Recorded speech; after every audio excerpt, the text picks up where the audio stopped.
భూగర్భ జలాలను సంరక్షించుకోవాల్సిన బాధ్యత ప్రతి ఒక్కరిపైన ఉందని ప్రముఖ పర్యావరణవేత్త ఆర్ ఆదినారాయణరావు పేర్కొన్నారు. కాకినాడ కల్పన సెంటర్ వద్ద గల ఎస్ఎంఎస్ రోటరీ హాల్లో rotary club Kakinada golden Jubilee సమావేశం జరిగింది. కార్యక్రమానికి క్లబ్ కార్యదర్శి దామరస్ శ్రీకాంత్ స్వాగతం పలికారు. క్లబ్ ప్రెసిడెంట్ సిస్ట్లా శ్రీకాంత్ అధ్యక్షత వహించగా పర్యావరణవేత్త ఆర్ ఆదినారాయణరావు ముఖ్య అతిథిగా పాల్గొన్నారు. ఈ సందర్భంగా ఆదినారాయణరావు మాట్లాడుతూ తాను గత కొంతకాలంగా కాకినాడ పరిసర ప్రాంతాల్లో భూగర్భ జలాలపై అధ్యయనం చేస్తున్నారని, తన అధ్యయనాల్లో భూగర్భ జలాల కాలుష్యాన్ని గుర్తించానన్నారు. భవిష్యత్ తరాలకు చక్కటి పర్యావరణాన్ని అందించడంతో పాటుగా త్రాగునీరు అందించాలంటే మొక్కలను నాటడంతో పాటు భూగర్భ జలాల కాలుష్యాన్ని నివారణకు చర్యలు చేపట్టాలన్నారు. కార్యక్రమంలో assistant governor TVSN Prasad, club treasurer Suraparaju, సభ్యులు జీకే శ్రీనివాస్, పద్దరాజు, శ్రీనివాసరాజు, నెక్కంటి శ్రీనివాస్, సుబ్రహ్మణ్యం, బుజ్జి, నల్లమిల్లి మాచారెడ్డి, సాయిబాబా, సత్యమూర్తి తదితరులు పాల్గొన్నారు.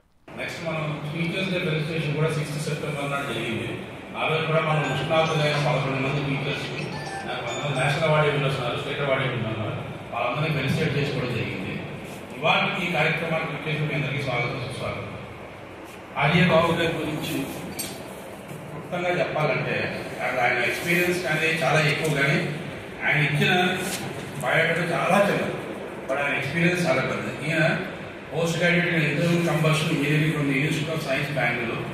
ఆయన ఆయిల్ ఇండస్ట్రీలో 40 ఏళ్ళు పనిచేశారు. తర్వాత ఈ began his carrier in 1961 with Indian institute of petroleum Dehradun, where he headed the countries first engine test laboratory for fuel and lubricant evaluation.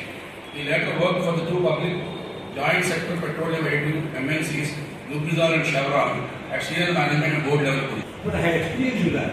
నేను మధ్యలో ఒకసారి జాబ్ వదిలేసి బాంబే నుంచి నేను మా పిల్లలు మా ఆవిడే కలిసి వైజాగ్ డిస్ట్రిక్ట్లో ఒక చిన్న విలేజ్ వచ్చేసాను.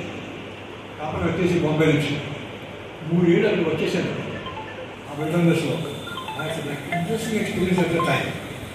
మళ్ళీ అవసరం కొద్దీ గవర్నమెంట్ ఇండియా వాళ్ళు పిలిచినప్పుడు వెళ్ళవలసి వచ్చింది. It's different issue. But the point is అవకాశం వచ్చిందని చెప్పి ఇక్కడ ఉంటున్నారు. అసలు ఆ టైంలో ఆరు షుగర్ ఉండేవారు ఇక్కడ, శ్రీనివాస గారు, ఇంకా అప్పుడు భాగవతాచార్య పర్సన్ పరమేశ్వర గారు అధ్యక్షులు. ఇన్ఫాక్ట్ నేను ఆయన కలిసి స్టార్ట్ చేసాం ఆ సంస్థ 1974లో. అక్కడ దాంట్లో ఇప్పటికీ తెలుసు ఆశ్రమం చేసుకుంటున్నాం.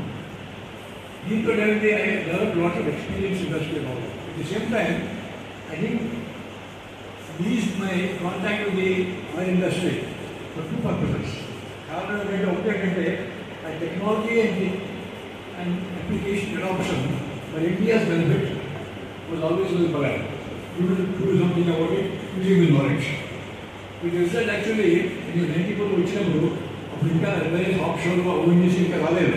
It just planning offshore units ఇంకా ధోనిగా తాళరేవులో పడగా అప్పుడు స్టేట్ గవర్నమెంట్ హాస్పిటల్కి మెంబర్కి pollution control board public hearing committee to review all those projects and make recommendations.